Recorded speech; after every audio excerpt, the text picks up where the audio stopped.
Hello and welcome back to our study of Peninei Halacha, the teachings of Eliezer Melamed Shlita. Well, here we are, Erev Shabbos Kodesh, Shabbos Mevarchim. We bench Rosh Chodesh Menachem Av, means Rosh Chodesh Av is upon us, the 9 days are upon us.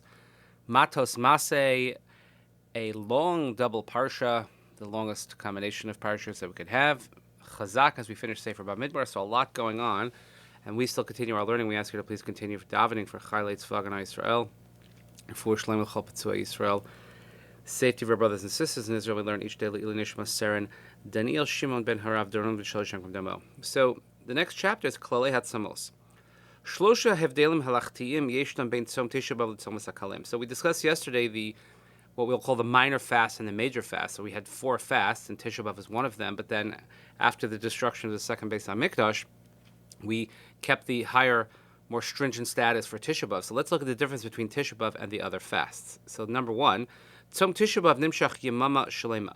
Tisha B'Av, the fast of Tisha B'Av, extends for an entire day, from sunset the night before until after nightfall the next day. But the minor fasts, they only begin in the daybreak and they end at nightfall. But Tzom Tisha B'Av, the second difference is that on Tisha B'Av, Asur Mechol Chameshes HaInuyim, Tisha B'Av has the 5 restrictions, they're called the 5 Inuyim Shehem, which are Achila Shasiyah, eating and drinking, Rechita, washing, Sicha, anointing, 4 Ne'ilas, a sandal, wearing leather footwear, and 5 is Tashmish Hamit, marital relations. V'ilu B'Tzomas HaKalim Asur Rak B'Achila V'Shasiyah. But when it comes to the minor fast days, the only thing that is prohibited is eating and drinking. And the third difference is mitzom Tisha B'Av rak cholim peturim ve'ilu me'atzom sakalim gam meubaros menikos peturos. On Tisha B'Av, only people who are ill are exempt, and on the other minor fast days, even someone who is pregnant or nursing is exempt to begin with. We'll see as we go into more of the details of the fast, someone who's pregnant or nursing, what they should do, how they should carry themselves in circumstances, but we'll get to that when we get to that. So kechlal, so as a general rule, Tzom Tisha B'Av Shavel Tzom Yom Kippurim. So it's basically the same. It's on the same par as Yom Kippur. Shekol Masha Tiknu Chachamim B'Tisha B'Av Tiknu Ke'ein Mashin It's Tavenu B'Torah B'Yom Kippurim. Whatever was instituted for Tisha B'Av is very similar as it was instituted by the Torah. So the rabbis instituted what the Torah instituted for Yom Kippur. Which means the fasting, the full time of fasting, the full 25 hours, plus the 5 restrictions. However, since Tisha B'Av is only midrabanan, in other words, it's not in the Torah, there are 2 major differences where it'll be more lenient than Yom Kippur. And number 1 is, people who are ill are not required to fast on Tisha B'Av. But on Yom Kippur, people who are ill are still required to fast.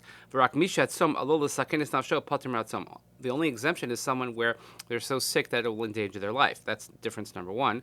And number 2 is, if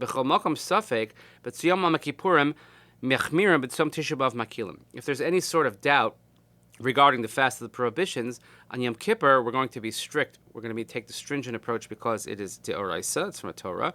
And on Tisha B'Av, we're going to be lenient. Shekein aklal, shekol safek b'divrei Torah yesh lahachmir v'lo b'safek divrei chachamim makilim. Because if we have a doubt in a matter of a Torah obligation, we are stringent. But if it's in a rabbinic obligation and we have a doubt, we will be lenient. Ula mitzad acher yesh nechumra b'tzom Tisha B'Av al pnei Yom Kippurim. However, there is one way in which, if we look at it from a different point of view, there is a stringency that exists on Tisha B'Av which does not exist on Yom Kippur. Because on Tisha B'Av there is a requirement of mourning. We sit on the ground. We don't greet one another. We shut the lights off at night. We dim the lights in the shul. And we don't allow Torah study that brings joy. But on Yom Kippur, the obligation is to fast. But aside from the 5 prohibitions, Yom Kippur is not a sad day. It's not a day of mourning. It's actually a holiday. We wear nice clothing. We sit on the regular chairs. And we sing. And we greet one another. And certainly we can involve ourselves in Torah study without any limit. So people often conflate the two because of the prohibitions, but Yom Kippur is actually a happy day I know a lot of people don't think of Yom Kippur as a happy day, but it is a happy day, whereas Tisha B'Av is considered a day of mourning. That's Mourning, that type of Avela. So there is that one stringency. But otherwise, Tisha B'Av is only midrabanan.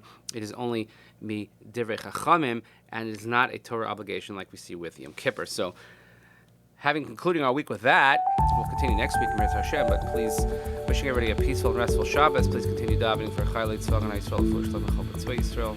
Save your brothers and sisters in Israel, and Nishmat and Daniel Shimon Ben Harab Derom. Thank you so much for joining us. Have a great Shabbos. See you here next time.